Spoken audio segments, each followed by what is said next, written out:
To wystąpienie zatytułowałam o pożytkach z czytania literatury dla zwierząt i będę chciała opowiedzieć o tym, w jaki sposób za pomocą literatury możemy przyglądać się rzeczywistym zwierzętom, czy raczej w jaki sposób literatura może dawać do nich dostęp, w jaki sposób może się do nich odnosić na różnych poziomach.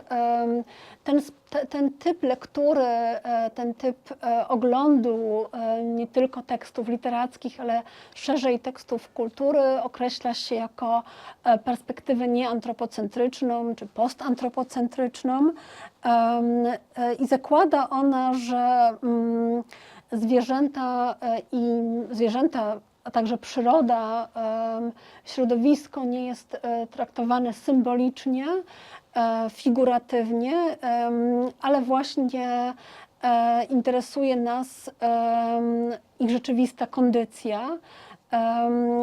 Jest to też taki typ lektury, w którym są ważne takie postulaty emancypacyjne, równościowe, czyli też dążenie do przeciwstawienia się przemocy, nadużyciom człowieka wobec czy zwierząt, czy to przyrody. Więc w tym ujęciu na pewno wyraźne jest pewne zaangażowanie społeczne osoby, która czyta, która interpretuje, niekiedy także autora bądź autorki danego tekstu. Ta perspektywa interpretacyjna, jak wspomniałam, nie musi dotyczyć tylko literatury. Znajdzie się ją także w innych dyscyplinach. Jest ona stosowana także w historii sztuki, muzykologii, filmoznawstwie. Oczywiście ma swoje oblicza filozoficzne, kulturoznawcze, historyczne, etnograficzne czy religioznawcze. I w ramach perspektywy nieantropocentrycznej czy postantropocentrycznej wyróżnia się kilka nurtów. Będzie to ekokrytyka i jest to właściwie najstarszy z tego rodzaju nurtów. Ona się będzie odnosić do środowiska, do ekosystemów, do panujących w nich relacjach. Tutaj niekoniecznie wyróżnia się jednostki, niekoniecznie myśli się podmiotowo na przykład o zwierzętach, ale myśli się raczej o takiej sieci powiązań. Dalej są właśnie studia nad zwierzętami, czy też zookrytyka, która w dużej mierze wywodzi się z ruchu ochrony zwierząt, z ruchu praw zwierząt, z takich pozycji aktywistycznych. Tutaj bardzo wyraźnie zwraca się uwagę na podmiotowość zwierząt, pojedynczych jednostek. Taki punkt ciężkości jest bardzo często właśnie położony na przeciwstawianie się przemocy, na przeciwstawianie się nierówności, na dążenie do wyzwolenia zwierząt też w takim sensie oczywiście nie stricte może działań politycznych, ale właśnie na poziomie wyobraźni. I wreszcie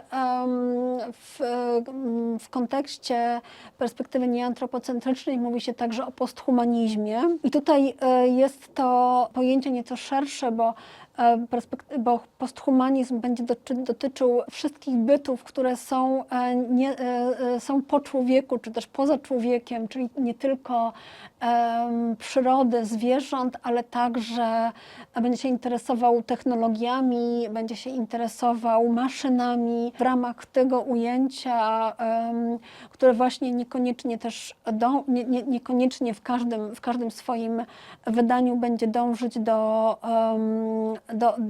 do wyzwolenia, czy też do równości zwierząt. Często się mówi też o podmiotowości ludzkiej jako rozmytej albo kwestionuje się tę ludzką podmiotowość, jedynie zwracacie uwagę, że to jest jedynie pewien konstrukt, więc jest to perspektywa szersza. Jak wspomniałam, mnie dzisiaj będą interesować zwierzęta i sposoby przedstawiania zwierząt, sposoby ukazywania ich w literaturze, ale także sposoby czytania literatury, które są nastawione na zwrócenie uwagi na rzeczywiste zwierzęta i na to, co literatura może zrobić dla rzeczywistych zwierząt. I właśnie ta perspektywa studiów nad zwierzętami, perspektywa zoocentryczna, oparta jest na kilku takich ważnych założeniach, które oczywiście tutaj, które teraz wymienię i które można na różne sposoby rozwijać, przyswajać.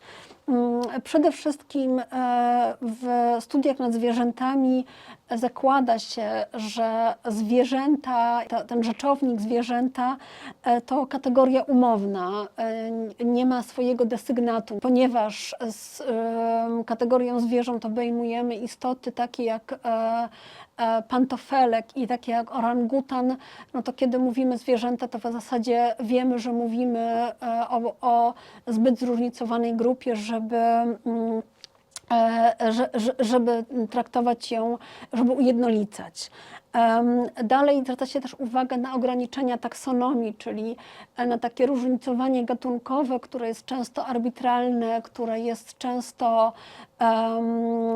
wynikające z pewnych ludzkich założeń, nie zawsze będzie dla zwierząt przyjazne i też nie zawsze będzie mówiło prawdę o nich, to znaczy to, że zwierzęta należą do jednego gatunku, to nie znaczy, że są wszystkie w ramach tego gatunku takie same. I też nasze wyobrażenia o poszczególnych gatunkach są często stereotypowe, są często ograniczone. Dalej w tej perspektywie zwraca się też uwagę na arbitralność tego, co nazywamy granicą antropologiczną, czyli różnicy między człowiekiem a zwierzętami. Wiemy, że te różnice oczywiście występują, ale podkreślamy raczej, że mają one charakter ilościowy niż jakościowy, że nie są one bardzo ostre, bo łączy nas ze zwierzętami wspólnota ciała, wspólnota emocji, wspólnota doświadczeń, takich jak cierpienie czy ból. I stąd bierze się kolejna kwestia, czyli założenie, pewność co do tego, że zwierzęta mają możliwość wyrażania siebie poprzez komunikację, poprzez emocje, okazywanie emocji, okazywanie oporu, sprawczości, że zwierzęta tworzą kultury, bywają samoświadome i wszystkie te przesłanki pozwalają nam uważać, że mamy pewien dostęp do ich perspektywy, do punktu widzenia. Nie jest to oczywiście pełne, tak jak nie mamy dostępu do perspektywy każdego innego człowieka, ale możemy sobie ją wyobrazić, tak ze względu na to, że wchodzimy w relacje ze zwierzętami, mamy podobne dyspozycje jak niektóre gatunki, a tutaj zwłaszcza ssaki. Na tej podstawie także tego założenia, że mamy pewien dostęp do perspektywy zwierząt, możemy mówić uzasadniać sens antropomorfizacji właśnie jako takiej formy empatycznego wyobrażania sobie, co może czuć dane zwierzę w danej sytuacji, co może myśleć dane zwierzę w danej sytuacji. Jest to też taki sposób na uruchamianie wyobraźni, takiej wyobraźni oczywiście krytycznej, wyobraźni także literackiej. I oczywiście będzie to związane bardzo silnie z taką koniecznością uruchamiania wiedzy interdyscyplinarnej, o takiej wiedzy biologicznej, etologicznej, specjalistycznej, o możliwościach danych gatunków, przedstawicieli danych gatunków, takiej wiedzy o tym, jak one odbierają świat, jak funkcjonują w świecie, jakie mają dyspozycje, jak pracują ich zmysły i tak dalej. Niemniej rzecz w tym, że właśnie ta świadomość naszych podobieństw, ta świadomość możliwości użycia antropomorfizacji jako takiego sposobu na zbliżenie się jest też tym, co legitymizuje pewien typ lektury tekstów kultury, o których za chwilę powiem. No i wreszcie ta perspektywa zookrytyczna, zoocentryczna zakłada namysł nieantropocentryczny nad wszystkim, co ludzkie, nad całym funkcjonowaniem naszym i naszego świata z takiej perspektywy, jak to się odnosi do sytuacji, do pozycji zwierząt. Stąd chciałabym przejść do kilku przykładów i takich kilku poziomów, na których możemy wyróżniać właśnie zwierzęta, na których możemy przyglądać się tekstom literackim, za pomocą których też możemy się tym tekstom przyglądać.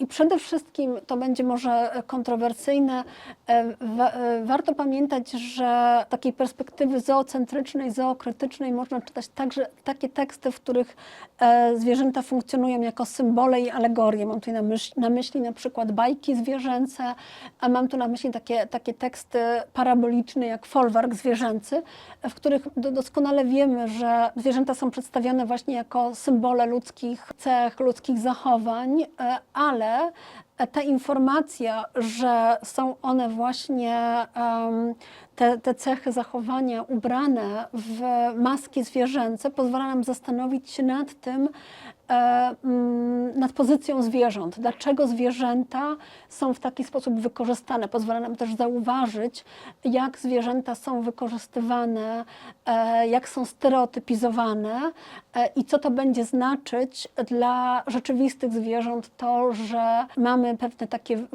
stereotypowe wyobrażenia na ich temat. Tutaj można by przywołać okrutnego wilka, groźnego wilka, upartego osła, czy na przykład głupią małpę.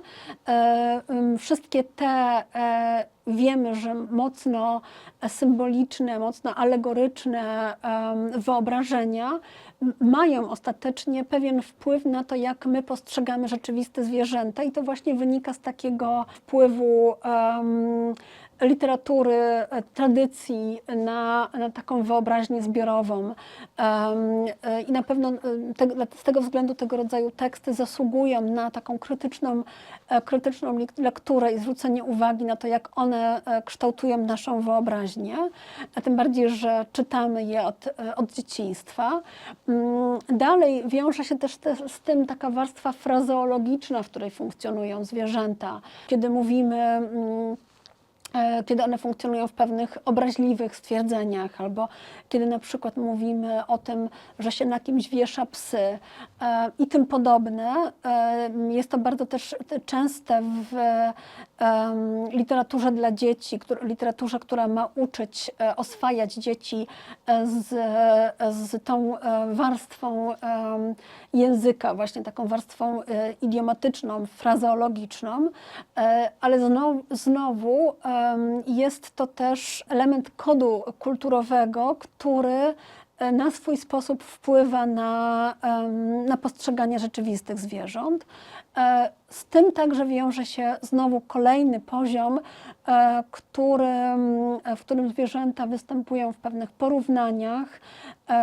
Często ma to związek z animalizacją człowieka, deprecjonującą animalizacją człowieka, by przywołać takie słynne zdania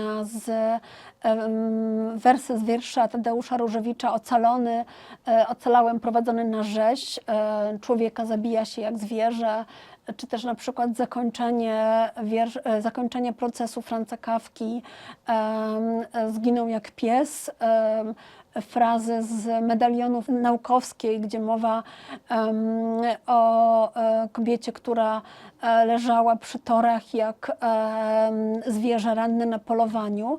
Wszystkie te porównania i te zestawienia znowu pokazują to, co jest normą w przypadku zwierząt, czyli zabijanie ich, przemoc nie jest normą w przypadku ludzi, zatem znowu pokazują taką niższą pozycję zwierząt i normalizują tę pozycję, tę sytuację. I dalej stąd warto zwrócić uwagę na teksty literackie, w których mowa jest o właśnie praktykach przemocy wobec zwierząt, w których mowa jest o nich jako o czymś, co właśnie zasługuje na krytykę, bądź jako pewnej normie kulturowej. Mam tutaj na myśli takie praktyki jak polowanie, jak łowienie ryb, jak hodowlę, rzeźnie, zjadanie mięsa i tak dalej. Kiedy przyjrzeć się literaturze polskiej, w tradycji będzie ich szalenie dużo. My często nie zwracamy na nie uwagi, bo one pojawiają się na dalszych planach. Możemy tutaj przywołać chociażby pana Tadeusza z opisami polowania. I znowu to jest przypadek tekstów i przypadek przedstawień, które z jednej strony mogą normalizować te praktyki, sprawiać, że są one akceptowane jako część tradycji, część kultury, ale mogą także pojawiać się w tekstach, które będą wskazywać na ich okrucieństwo, wskazywać na potrzeby zmiany, czyli mogą być poddane krytyce. A co najistotniejsze, tutaj ważna jest znowu taka lektura krytyczna, to znaczy my możemy czytać tekst, w którym te praktyki są normalizowane, ale zobaczyć właśnie ten zabieg normalizacji i zastanowić się, dlaczego tak jest. I wreszcie takim ostatnim, być może najważniejszym poziomem, to są teksty, które będą dotyczyły zwierząt jako po prostu postaci, jako bohaterów, pierwszo bądź drugo, trzecio, czwartoplanowych. Tutaj niekoniecznie muszą one być głównymi bohaterami, bohaterkami, ale jednak będą to teksty, które będą wymagały spojrzenia na nie jako istoty, które domagają się uwagi, domagają się opowieści. I tutaj przykładów można by naprawdę bardzo dużo podać. Na pewno będą to opowieści takie wspomnieniowe, dotyczące bliskich zwierząt, bohatera, bohaterki danego pisarza czy pisarki, ale będą to też takie mikrobiografie, mikrohistorie, mikroportrety. Tutaj by przywołać na przykład Leśmiana, Woła Wiosnowatego, by przywołać wiersz Zbigniewa Herberta o Łajce, naprzód, czyli tym psie, który poleciał w kosmos, naprzód pies.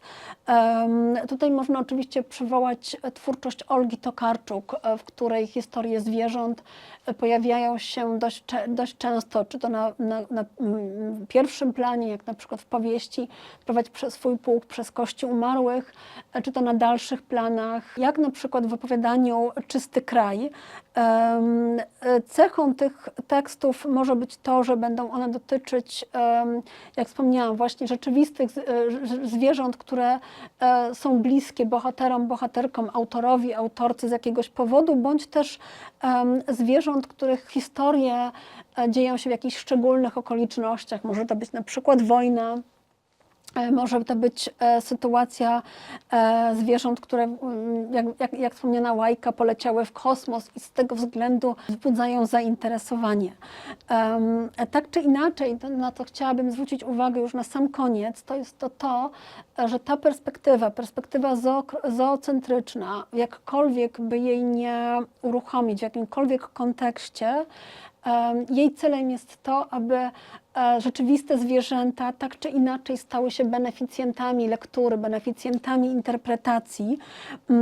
To znaczy, aby taka lektura sprawiła, że nieco inaczej zaczniemy patrzeć na zwierzęta, które nas otaczają, z którymi żyjemy blisko. I jednocześnie to podejście nie zakłada ostrej konfrontacji, nie musi zakładać takiej ostrej konfrontacji, wartościowania, odrzucania utworów z przeszłości, takich jak wspomniany Pan Tadeusz, tylko raczej zakłada krytyczny ogląd, krytyczny nie w znaczeniu wartościującym. Po prostu w perspektywie zookrytycznej chodzi o poszukiwanie relacji, tworzenie relacji ze zwierzętami, które nas otaczają. Bardzo dziękuję.